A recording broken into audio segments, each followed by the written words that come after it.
देविका रानी भारतीय सिनेमा की एक प्रमुख अभिनेत्री, निर्माता और बॉम्बे टॉकीज स्टूडियो की प्रमुख थी, जिन्हें हिंदी सिनेमा की पहली महिला स्टार मानी जाती है। उनका पूरा नाम देविका रानी चौधरी था और वे एक प्रतिष्ठित बंगाली परिवार से ताल्लुक़ रखी थी। उनका जन्म 30 मार्च 1908 में विशाखापत्तनम के वालतेयर में हुआ था। उनके पिता colonel M N. Chaudhary Madras presidency के पहले सर्जन जनरल थे। उनकी माता का नाम श्रीमती लीला चौधरी था। वे कविगुरु रविंद्रनाथ टैगोर के वंश से संबंधित थी। उनकी दादी सुकुमारी देवी चौधरी रविंद्रनाथ टैगोर की बहन थी। पढ़े लिखे परिवार से ताल्लुक़ रखने वाली देविका को महज 9 साल की उम्र में इंग्लैंड के बोर्डिंग स्कूल भेज दिया गया। स्कूल की शिक्षा समाप्त करने के बाद 1920 के दशक के आरंभिक वर्षों में देविका रानी ने royal academy of dramatic art और रॉयल एकेडमी ऑफ म्यूजिक नामक संस्थाओं में दाखिला लिया। वहां उन्हें स्कॉलरशिप भी प्रदान किया गया। उन्होंने आर्किटेक्चर, टेक्सटाइल और डेकोर डिज़ाइनिंग कोर्स किया और एलिजाबेथ आर्डेन में अप्रेंटिस के तौर पर काम करने लगी। कई डिज़ाइनिंग कोर्स कर देविका रानी ने 1927 में टेक्सटाइल डिज़ाइनिंग में जॉब शुरू किया। देविका रानी की मुलाकात 1928 में फिल्म मेकर हिमांशु राय से हुई। हिमांशु उस समय लंदन में अपनी film a throw of dice की शूटिंग कर रहे थे। देविका के काम से इम्प्रेस होकर हिमांशु ने उन्हें अपना प्रोडक्शन हाउस ज्वाइन करने का प्रस्ताव दिया। देविका राजी हो गई और उनके लाइट ऑफ एशिया नाम के प्रोडक्शन हाउस के लिए कस्ट्यूम डिज़ाइनिंग और आर्ट डायरेक्शन करने लगी। साथ काम करते हुए देविका रानी और हिमांशु राय एक दूसरे से प्यार करने लगे। हिमांशु देविका से 16 साल बड़े थे, लेकिन इसके बावजूद दोनों ने 1929 में शादी कर ली। भारत आकर हिमांशु राय ने कर्मा फिल्म बनाई। इस फिल्म में देविका रानी नायिका बनी और हीरो बने हिमांशु। देविका बचपन से ही होनहार थी और अपनी ज़िंदगी के साथ कुछ अलग करना चाहती थी।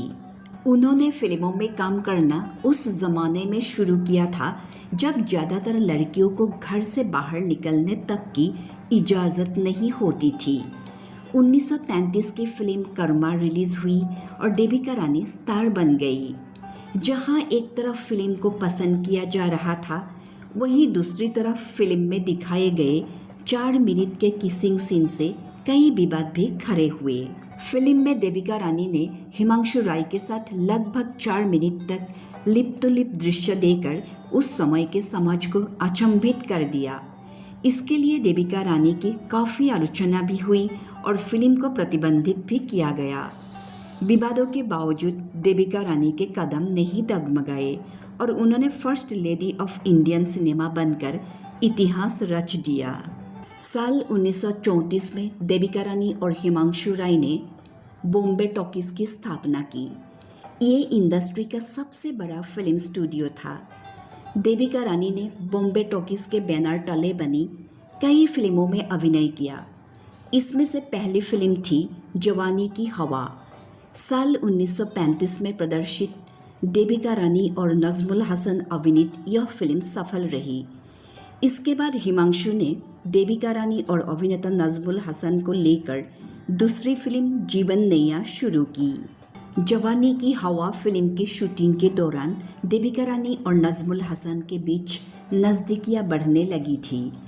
अपनी शर्तों पर जीने वाली देविका ने शादीशुदा होने के बावजूद कोस्टार नजमुल के साथ रहने का फैसला किया और एक रात देविका नजमुल के साथ चली गई। हिमांशु ने फिल्म रोक दी। फिल्म रोकने से हिमांशु राय के पैसे डूब गए। हीरोइन के बिना फिल्म बनना संभव नहीं था। शशधर मुखर्जी, जो उस समय प्रोडक्शन के साउंड इंजीनियर थे, उन्होंने देविका को समझाया और सुलह करने के लिए वापस बुला लिया। देविका रानी शशधर मुखर्जी को भाई मानती थी, तो बात कट नहीं सकी। उस समय तलाक को कानूनी दर्जा नहीं मिला था और पति को छोड़कर रहने वाली महिलाओं को ठीक नहीं समझा जाता था। हिमांशु के पास लौटने के लिए देविका ने शर्त रखी कि उन्हें हर फिल्म में काम करने के लिए फीस मिलेगी, लेकिन घर का पूरा खर्च अकेले हिमांशु उठाएंगे। फिल्म रुकने से कर्ज में डूबे हिमांशु देविका की सारी शर्त मान गए। फिर हिमांशु के पास देविका लौट आए, लेकिन दोनों के बीच काम के अलावा कोई रिश्ता नहीं बचा था। जीवन नैया से नजमुल हसन को हटाकर अशोक कुमार को लिया गया, जो उस समय लेबोरेटरी असिस्टेंट थे। देविका रानी अशोक कुमार की जोड़ी दूसरी बार अच्युत कन्या में साथ दिखी। ये फिल्म हिंदी सिनेमा के लिए बेंचमार्क साबित हुई। अच्युत कन्या में उन्होंने एक दलित लड़की का किरदार निभाया था, जो समाज में जातिगत भेदभाव के खिलाफ आवाज़ उठाती थी। ये फिल्म उस दौर में काफ़ी चर्चा में रही और देविका रानी को एक सशक्त एक्ट्रेस के तौर पर पहचान मिली। अच्युत कन्या के प्रदर्शन के बाद देविका रानी को first lady of Indian screen यानी भारतीय राजद पट की पहली पतरानी की उपाधि से सम्मानित किया गया। उन्होंने अशोक कुमार के साथ कई फिल्मों में अभिनय किया। उन्होंने अपने 10 साल के करियर में कुल 15 फिल्मों में अभिनय किया, जिनमें 1936 की अच्युत कन्या, 1936 की जीवन नैया, 1937 की सावित्री, 1938 की निर्मला जैसी कई हिट फिल्में शामिल हैं। उनकी आखिरी फिल्म थी हमारी बात, जो 1943 में आई थी। उनकी ज़्यादातर फिल्मों में सामाजिक मुद्दों को उठाया जाता था और इसी से उन्हें पहचान भी मिली। साल 1940 में हिमांशु राय के निधन के बाद देविका रानी ने बॉम्बे टॉकीज की जिम्मेदारी शशधर मुखर्जी के साथ ली। इसके बाद उन्होंने अनजान किस्मत जैसी हिट फिल्में प्रोड्यूस की। साल 1944 में देविका रानी ने बॉम्बे टॉकीज में काम करने वाले दिलीप कुमार को ज्वार भाटा फिल्म में काम दिया। वो देविका रानी ही थी जिन्होंने यूसुफ खान को दिलीप कुमार नाम दिया। कुछ ही सालों में अशोक कुमार और शशधर मुखर्जी ने देविका से अलग होकर अपना नया प्रोडक्शन हाउस फिल्मिस्तान बना लिया। इंडस्ट्री का सपोर्ट न मिलने पर देविका रानी ने 1945 में फिल्म इंडस्ट्री को अलविदा कह दिया। इंडस्ट्री छोड़ने के बाद देविका रानी ने रशियन पेंटर स्वेतोस्लाव रोरिच से शादी कर ली। दोनों मनाली में आम जिंदगी जीने लगे।